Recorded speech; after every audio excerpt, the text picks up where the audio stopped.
Bonjour et bienvenue dans la vidéo numéro 10 pour les deuxièmes G. Nous sommes dans le grand 1, fonction racine carrée et fonction associée, et on fait le grand B, fonction associée. La propriété 1 des fonctions associées, on l'a vu dans la vidéo précédente. Maintenant, propriété 2 en rouge. C'est comme toujours la même chose que dans le chapitre précédent. Soit f, une fonction dont on connaît la représentation graphique.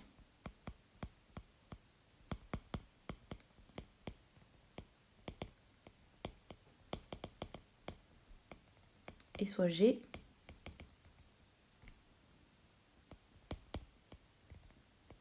tel que G de x égale à f de x plus k. K est un nombre réel. Vous voyez la différence avec la propriété 1. Le k se trouve cette fois à l'intérieur de la parenthèse. Dans ce cas-là, pour obtenir CG à partir de CF, donc cette fois on travaille sur les abscisses. Donc il faut bien repérer si vous êtes dans la propriété 1 ou dans la propriété 2. Et n'oubliez pas, ici il y a le petit piège, ici c'est plus k, mais pourtant il faut écrire retranché. Donc on prend l'opération qui va avec. Il faut retrancher k à toutes les abscisses de CF. Donc soulignez bien que cette fois on retranche k et que cette fois on travaille sur les abscisses. Donc ça va être faire glisser vers la gauche ou vers la droite. Voici la propriété. On fait quelques exemples.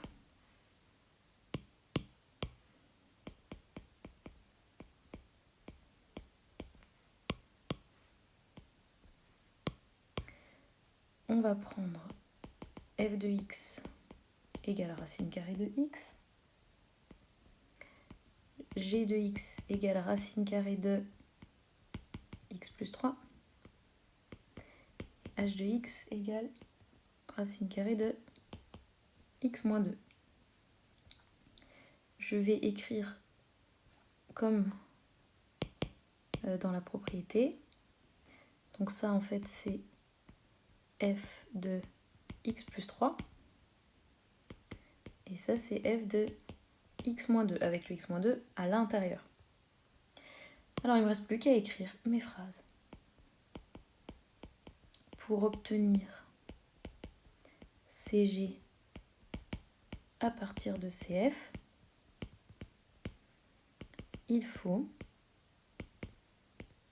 faire une translation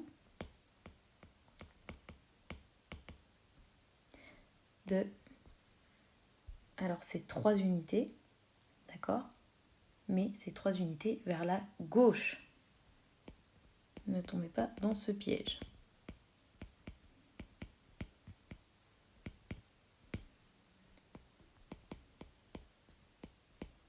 Et pour obtenir CH à partir de CF,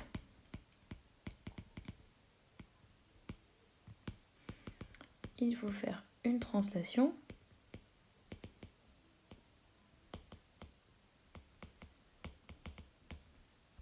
de 2 unités, et cette fois vers la droite. Donc quand le nombre est à l'intérieur, on ne fait pas dans le même sens, il y a un plus, mais pourtant on va vers la gauche. Faites très attention. Et ici, il y a un moins, alors on va vers la droite. Un petit dessin ? Je triche, je sais.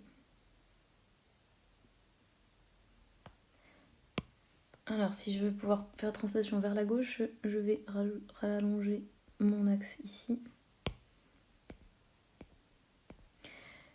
Alors, donc CG, j'avais mis quelle couleur ?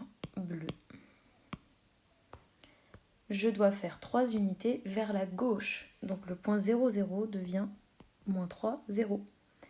Le point 1, 1 devient moins 2, 1. le point 4, 2 devient 1, 2. Et le point 9, 3 devient le point 6, 3.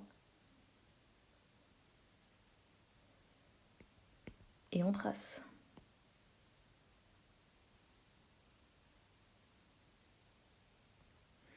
Et voici CG.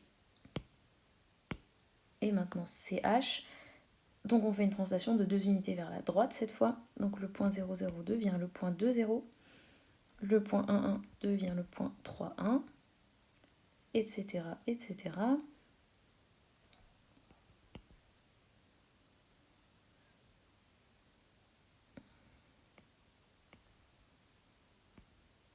Et on trace. Je vais aller un peu plus loin. Et voici CH. Il nous reste la propriété 3.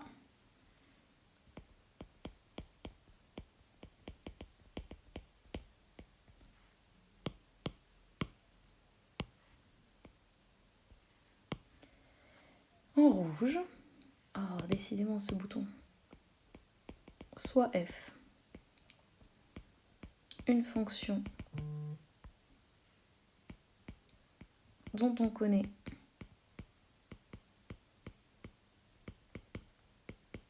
la représentation graphique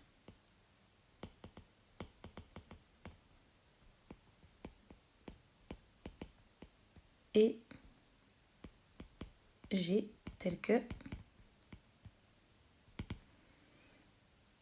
G de x égale moins f de x. Eh bien, on prend l'opposé en fait de toutes les ordonnées. Donc, en gros, on retourne la courbe pour obtenir CG à partir de CF. Il faut prendre l'opposé de toutes les ordonnées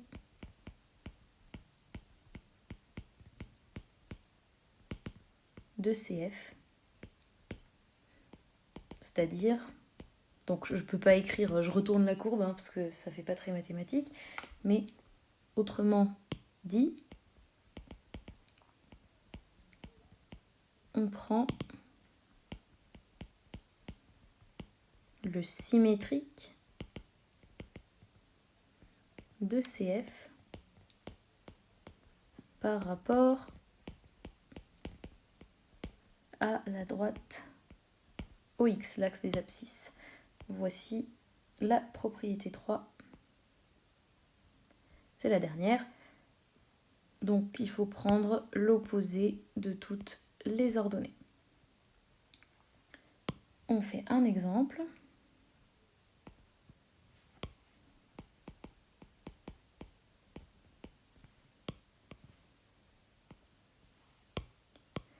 Donc on va prendre toujours f de x égale racine carrée de x, et puis g de x égale moins racine carrée de x. Bien, ça c'est moins f de x, j'espère que c'est clair. Donc ça veut dire qu'on a la propriété 3. Et du coup, pour obtenir CG à partir de CF, on prend le symétrique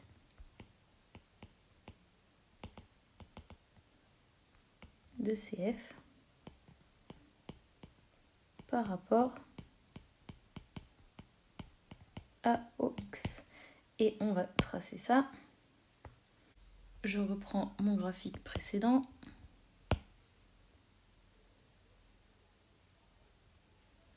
Donc je veux retourner la courbe selon l'axe des X, c'est-à-dire prendre le symétrique par rapport à OX. Alors le point 0, 0 reste au même endroit. Le point 1, 1 devient le point 1, moins 1. 2, 2 devient 2. 4, 2 devient 4, moins 2. Et ici, on a moins 3. Voilà. Et on trace.